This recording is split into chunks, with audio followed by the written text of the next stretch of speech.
We hear a lot about tools, and the way I look at tools is, if there's no way you can do something, then of course you consider a tool, because you can't just say, oh well, we give up. Or if maybe it can save you 50 or 60% of the time, then it's probably good to consider.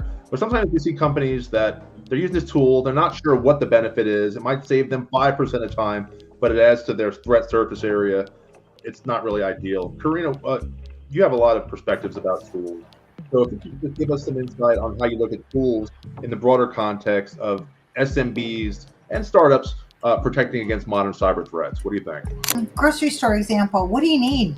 Pretend you're doing an RFP. Pretend you have nothing and you're doing an RFP. What are your requirements, right? And now look at what you actually have. Which tools satisfy what you actually have? Now, grocery store. You go to the grocery store, you bring back every single one thing that they have in the entire grocery store. You haul it home. Now you have an issue with storage. The frozen stuff's going to go bad. You have an issue with too much money. Why'd you spend money on all that? It's going to go bad, right? So you can't use all of it. Maybe you even have allergies. Why'd you buy shrimp? I have shellfish allergies. I'd never buy shrimp. But you have to buy one of every single thing at the store.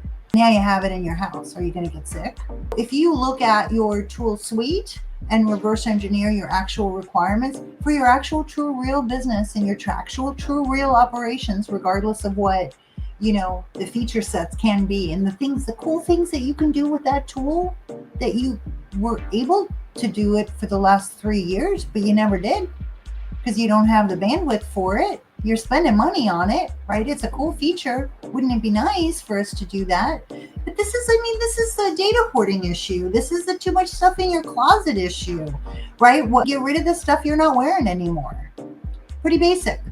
And we're doing it all the time. For some reason, we as an industry have grown to, well, maybe one day, 27 years from now, I might use this data. Would you? Really? This is where the data classification comes in so important. So isolating that data that's most important to your business. If you're HIPAA, PHI.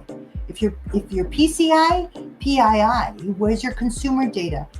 Are you lining up your consumers to states? States have privacy fulfillment requirements. Do you know the age of your consumers? It's very, very important, right? Are you identifying all of these identifiable pieces of information about your consumers, about your business? Have you logged what is your IP? Know that data and control that data. That is your most important golden egg.